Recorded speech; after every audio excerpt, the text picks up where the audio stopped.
Tonight we're at Titanic, Belfast, and this is Question Time.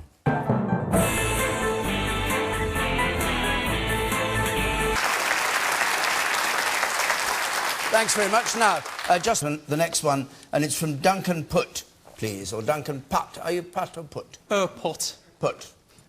What consequences will the Brexit have for the UK? What consequences would a British exit from the EU have for the UK? Declan Kearney. I think it'll be very negative.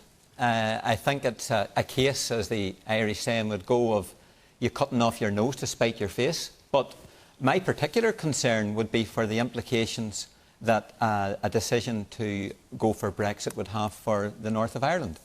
I think it would have profound implications for economic growth, prosperity here in the north. We would see an end to the type of European funding that has been so essential to community economic regeneration here in the north in relation to infrastructural development.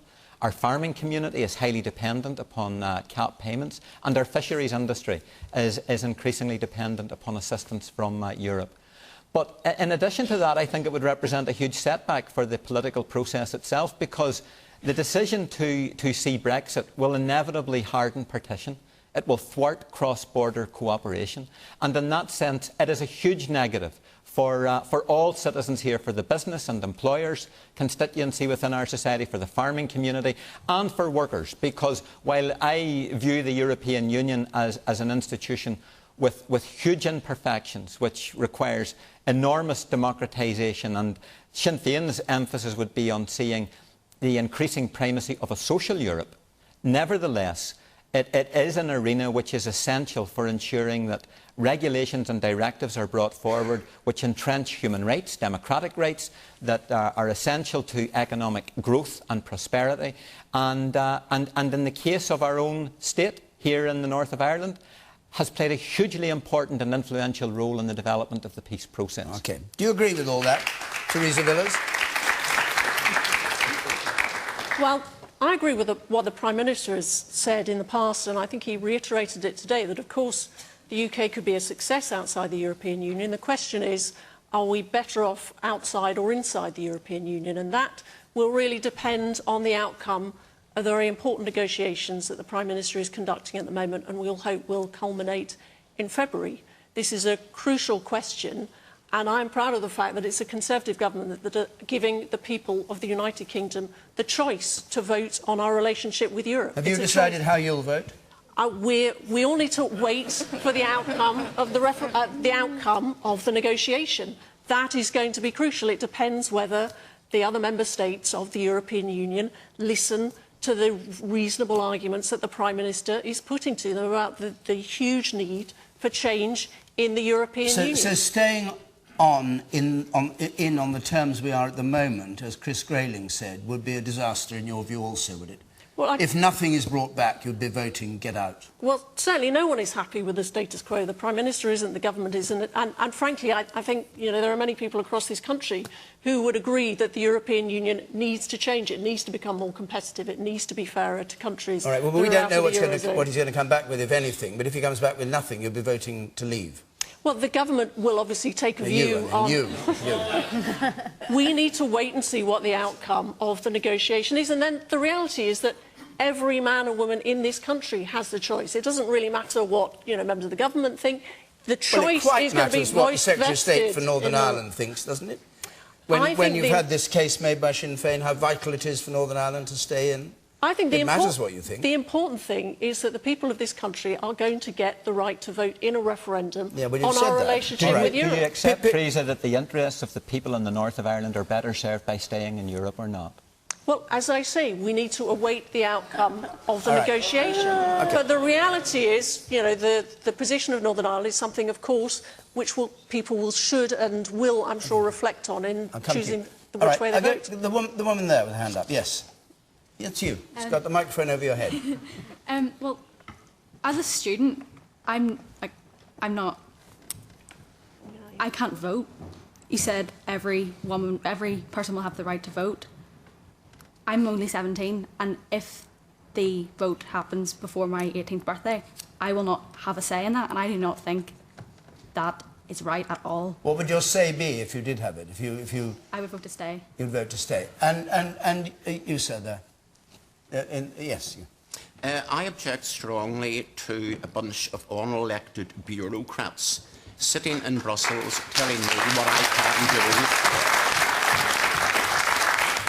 me what I can do in my own country. I believe the EU needs us a lot more than we need them. We have gone on our own before. We can do so again.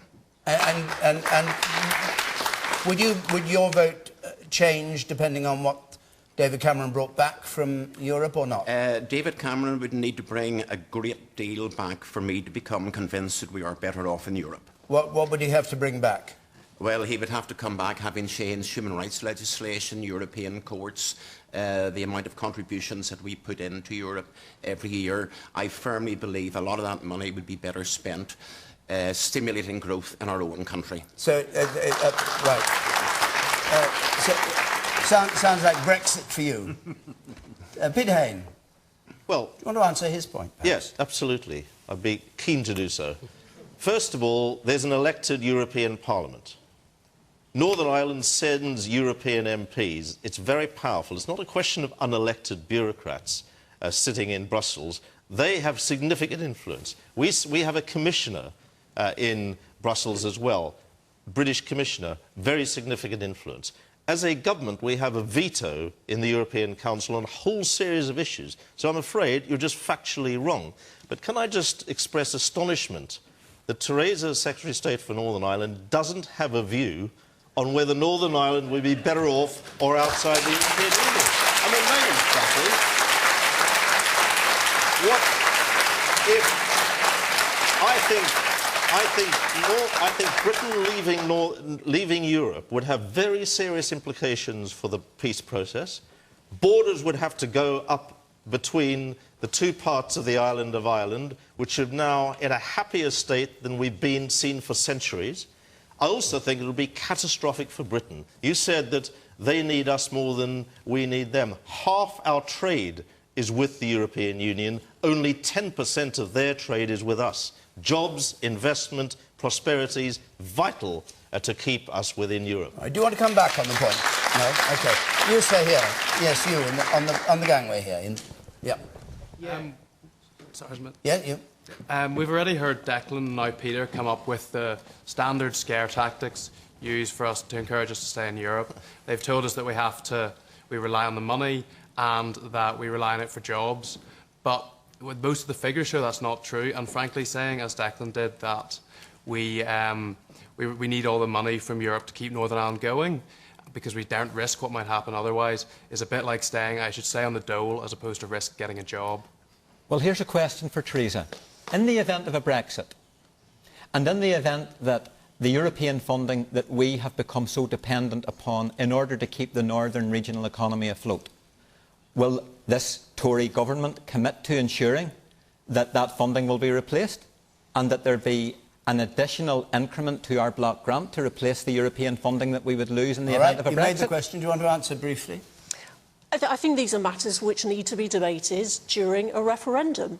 The answer is yes or no. Clearly, in the event of a Brexit, there will be a debate about what would be substituted for current European funding programmes. But these are matters for debate in a referendum, so people can make up their minds one way or the other. Do you think there'll be a problem? You say it's silly to say it's like being on the dole or something. Do you think there'd be a problem for Northern Ireland if the UK voted out? No, I think it would be a positive thing both for Northern Ireland and for the rest of the UK.